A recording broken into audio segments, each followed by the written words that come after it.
Now, from Wish TV, this is The Zone Extra, presented by Franciscan Health Sports Medicine. Coming up tonight, the spring sports season is here, and the boys basketball championship matchups are set. Their place in history, it's largely cemented. In the Coach's Corner, meet the man who has Lutheran looking for its first ever basketball state title. Plus, our Athlete of the Week is a key reason Ben Davis is one step away from a perfect season. Our goal was to be 33-0 and make it to state, and right now we're 32-0. We hopefully making it to 33-0. Everyone's rushing to catch the Zone Extra right now. Hello and welcome to the Zone Extra. I'm Andrew Chernoff. What a great week of high school sports action, highlighted by 8 teams punching their tickets to the boys basketball state finals. In the Coach's Corner, his program is just one win away from its first ever state title. Lutheran boys basketball coach Remus Woods is here. Plus, our Athlete of the Week had a day to remember last Saturday as he helped Ben Davis advance to the state finals. Meet Giants senior Sheridan Sharp. And we go on campus with Ole Miss senior and former Pike basketball standout Angel Baker after she led the Rebels into the Sweet 16 after an upset win over number 1 seed Stanford. Now, let's take a look back at this week in high school sports. State finals berths were on the line Saturday night at Newcastle. It was number 1 Ben Davis facing off against number 8 Brownsburg. Early on, tie game, Giants go inside to the big man, Zane Dowdy, demonstrating patience right here. That gives Ben Davis the lead. Second quarter, we're tied again. Great defense from the Giants. They get the steal, and Mark Zachary scores the bucket on the other end. Late in the first half, Brownsburg with it. Check this out. Ball knocked away, but Grant Porath stays with the play, gets it to go in the lane, and all of a sudden, Dogs lead by a point at the break, but the second half was all Giants. Clay Butler finds Zachary in the corner for 3. Ben Davis wins big, 66-38, and is heading to state. It was a goal of the kids. I hold exit meetings after every season, and I think just about everyone, if I'm not, probably 90 or 95% of the kids said they wanted to go undefeated as a goal and to win the state championship. So the goal in team sports is to win every game that you play, and this team has done that so far this year. We have one more to go, and that'll be my message. Just win each possession, not worry about the outcome, play as hard as you possibly can, and play Ben Davis basketball. The other 4A semi-state title game, Kokomo taking on Penn. Early second quarter, Kokomo's Shane Spear with the miss, but Flory Badunga there for the offensive board. He finishes inside. Cats tie the game at 17. Later in the quarter, Kokomo kicks it back out to Patrick Hardiman for 3. That ties the game. Just over a minute to go, Cats up 2. Carson Rogers misses inside. Badunga, yes! Kokomo up 4. Let's fast forward. 20 seconds remaining. Penn down 2, looking for the tie. Dylan Durda's shot is blocked from behind by Rogers, and Kokomo is in the state finals for the first time since 2011 after beating Penn 58-57. Our community gets behind us so well.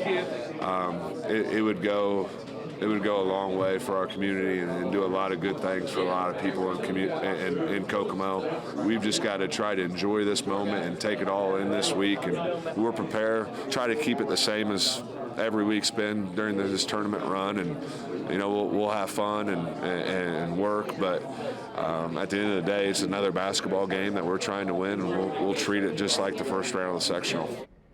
So it's Ben Davis and Kokomo for the 4A title. Meanwhile, in 3A, Guerin Catholic looked to make it back to state for the first time since 2015. Golden Eagles taking on Scottsburg down in Seymour on Saturday. Second quarter, Bryson Cardinal with a bucket down low. That's good for Guerin. Golden Eagles up 18. Then more from the Golden Eagles. Robert Sorensen with the triple. It's a 22-point Guerin lead at the break. Third quarter, more from Sorensen. The catch and shoot off the inbounds pass. Guerin is rolling. Fourth quarter, good ball movement right here, and Bryson Cardinal wide open inside. Golden Eagles win at 56-40. They will look to add a third state championship banner this weekend. It's fun walking in the gym every day and seeing those 2012, 2015 years up on the wall. And for these guys to have the opportunity to add to that and to be able to come back to the gym whenever they want and see their team on the wall, and the memories they're going to create this week, on top of the ones they've already created this whole time, it's life-changing. Meanwhile, in 1A, Lutheran took on Rock Creek Academy Saturday. The Saints jumped out to a 5-point lead after a quarter and were up by 9 at the break.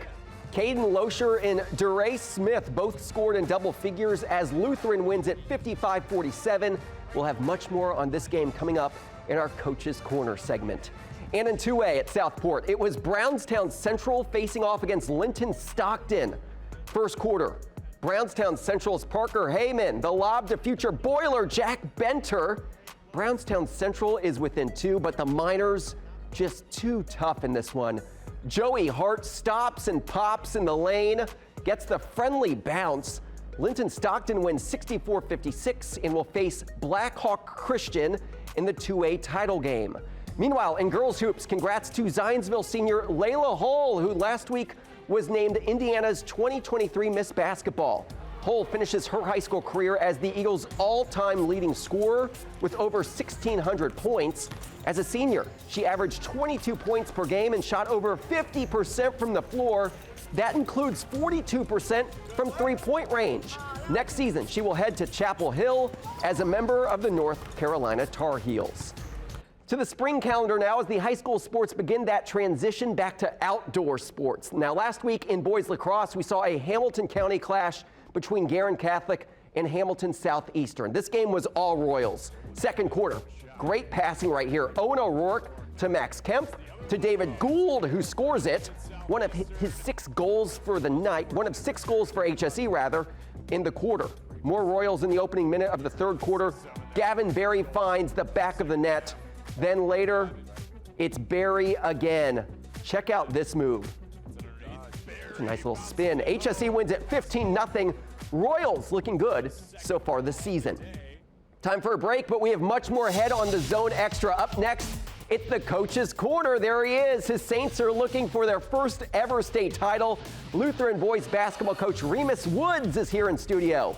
And still ahead, he's a giant senior looking to end his high school career with a championship. We'll introduce you to our Athlete of the Week from Ben Davis. This is the Zone Extra, presented by Franciscan Health Sports Medicine. The Coach's Corner, presented by Bailey & Wood Mortgage Lender. Welcome back to the Zone Extra. Time now for our Coach's Corner. Last Saturday, his team won a pair of games at the historic Hatchet House to advance to the boys basketball state finals this weekend. Welcome to the Zone Extra, Lutheran head coach Remus Woods. Coach, thanks for joining us tonight. Congratulations on all the success.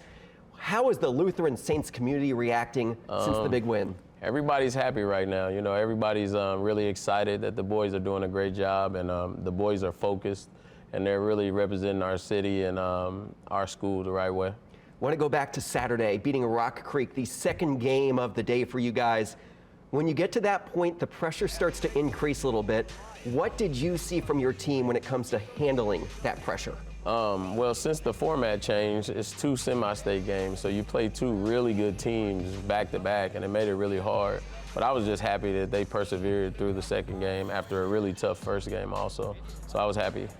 Just 1 win away from capturing the program's first ever state title. Do you have any ability right now to sort of sit back and reflect on what this team has accomplished? Not really. As soon as we won that Saturday on the bus ride back, I was getting film, getting ready and preparation. That's one of the things that we do. We over-prepare for a lot of things. Hopefully next week I can kind of sit back and enjoy everything that this group has been through. But I am over-prepared, and I know my kids are kind of like, man, he already got video. We just won, and we're on our way back to Indianapolis. But obviously that format and that structure has worked throughout the season. Yes, sir. It has. These guys, just the excitement level that they have internally, have you just seen their confidence grow over the start of the year? I've seen their confidence grow, and I've seen them grow together as a group and as a unit, and that's kind of hard sometimes, but they did a good job. You know, it wasn't always great together, but they figured it out, and that's really what you want as a coach. This game, you guys are in the state championship game. It is Saturday morning at 10:30 inside Gainbridge Fieldhouse against Southwood. A 10:30 a.m. start, Remus. Yeah. Some of us are still eating breakfast at the time. You're going to be playing a basketball game. What challenges does that pose? It's pretty normal for kids nowadays. You know, they play AAU and they play a lot of different sports that you have to do different time frames. And it's the last game of the year, so no holding back. We just got to get it done. There you see the opponent, Southwood, 15-12 on the year. You guys, 19-7. What type of game are you expecting against Southwood? I think it's going to be a run and gun style of game, a lot of good defense and a lot of emotion and a lot of kids doing their best on both sides. Both teams play hard. Do you do anything this is so new territory for you guys. Do you just do the same routine prior to the game, or the emotions are going to be a little bit extra and turned up this week? Just about. That's one of my, I guess, gifts is I'm very even keel type of coach, and I kind of stay calm on a lot of things, and I think it helps my kids to stay calm at certain moments also. So they acknowledge that it's a big game, but they're still staying focused and doing our daily routines the same way. For people who have watched you play, you do stay calm. I know coaches nowadays will be standing on the sideline shouting instructions at their team. You like to stay seated like you are now and keep it all calm, collected. How are you able to not just instinctively stand up and start shouting out instructions and whatnot? First off, it took some time. I definitely wasn't like that in the beginning, but what I really want my kids to understand is I'm not overly emotional because I don't want them overly emotional. And as an athlete, you have to have a short-term memory, and I don't feel like yelling and screaming at them all day is going to teach them anything. And a lot of stuff we prepare for in practice, so a lot of times they're already ready for the situation that we're in. And sometimes they're not ready, but I still want them to learn through that, and then over the years when they're with me, they'll remember that and they'll become a better player as a result. Keeping their emotions in check, although a lot of celebration, and it was well warranted last week with this team. These guys, these seniors in particular, what have they meant to the program? The seniors have really ignited the winning streak going down the stretch. We have some really talented underclassmen that help the seniors out, but the seniors have put them on their back and kind of led through the charge. And that's what we've been waiting on all year, for the seniors to just push the tempo and get the guys rolling, and that's kind of what they've been doing. Interesting little take for you. You got interested in coaching by playing chess. Is that correct? Yes. So when you think of chess and high school basketball coaching, those two things don't necessarily come together. What was so similar about chess that sort of helped lead you to this? Really just not underestimating your opponent, and just really strategy. So like I said, I had game film that night. I'm already looking at them. I'm already trying to see what's going on. I want to know their tendencies. I want to know, which way they look, left or look right. I just want to know everything. And then, I feel like I'm prepared to do what we need to do. Remus, real quick, what's maybe the fewest number of moves you've ever won a chess match in? 3. That's it? Yes. Unbelievable. Yeah. So it's like the Queen's Gambit in real life. Yeah, kind of like that. Unbelievable. It's old school, but it works sometime. Hey, if that strategy carries over to Saturday, you guys are going to win a state championship. Remus Woods, congratulations on all the success. Best of luck Saturday, 10:30 in the morning at Gainbridge Fieldhouse. Still ahead on the Zone Extra, it's our Athlete of the Week. He's a Ben Davis senior looking to end his high school career with an undefeated season and a state championship. Up next, meet Sheridan Sharp as he and the Giants chase history this weekend. Plus, we go on campus at Ole Miss with former Pike basketball standout Angel Baker after she helped lead the Rebels to an upset win in the NCAA tournament. This is the Zone Extra, presented by Franciscan Health Sports Medicine. Welcome back to the Zone Extra. As you saw earlier in the show, this weekend, Ben Davis looks to complete the perfect season by capturing a boys basketball state title. Now, one key piece for the Giants this year has been senior guard Sheridan Sharp. Last weekend at Newcastle, Sharp scored a career-high 31 points as the Giants dominated Bloomington North in their first semi-state game of the day. On the season, Sharp averages 9.5 points and nearly 6 assists per game.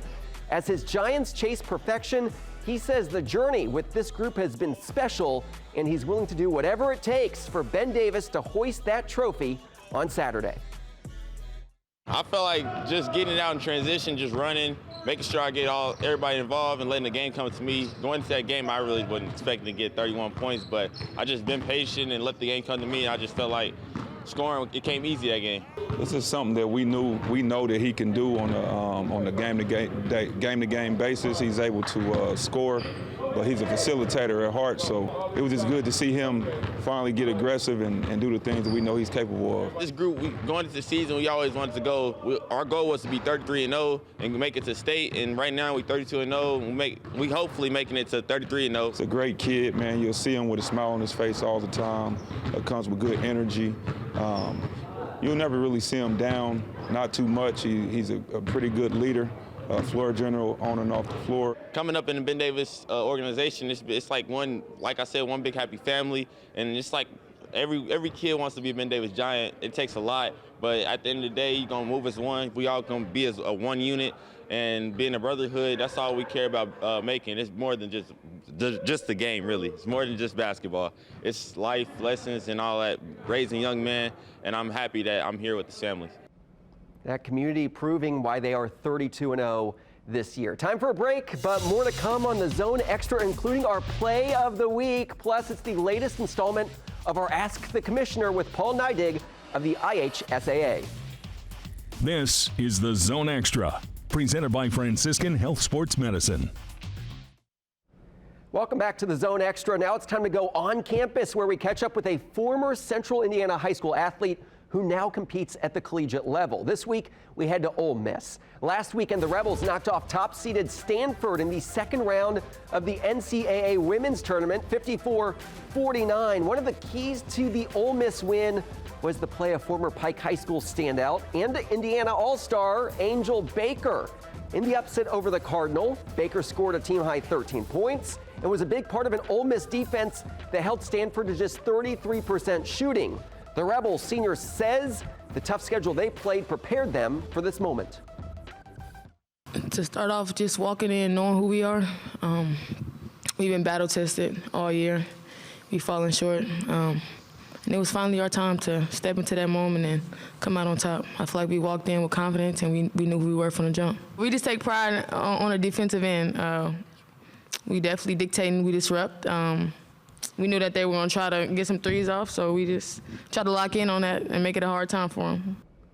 They played a good basketball game. Now it's time for Ask the Commissioner. Each week we take one of your questions to IHSAA Commissioner Paul Neidig and bring you his answer. Here's this week's question. How much basketball do you usually watch in person or on television during the month of March? Well, first of all, it's quite a bit. You know, March Madness is certainly an NCAA branded term, and there's a lot of NCAA tournament, but the high school scene is active in March, especially on the boys' side. And the fortunate thing is on the television, I get to watch certainly anything that's on ESPN and those types of channels. But the high school side, I also have my IHSAA TV, our Champions Network, and there's going to be a full gamma of high school games almost any night. And I can usually get around the state pretty quick and watch multiple places with Champions Network. He's speaking for all of us. We all just watch basketball this entire month. Thanks again to the Commissioner for joining us. Here's how you can submit your question. Just send us a tweet using the hashtags #TheZoneExtra and #AskTheCommish, and your question could be used on a future show. Now it's time to take a look at our play of the week. Each week we feature one of the top plays from the world of high school sports in Central Indiana.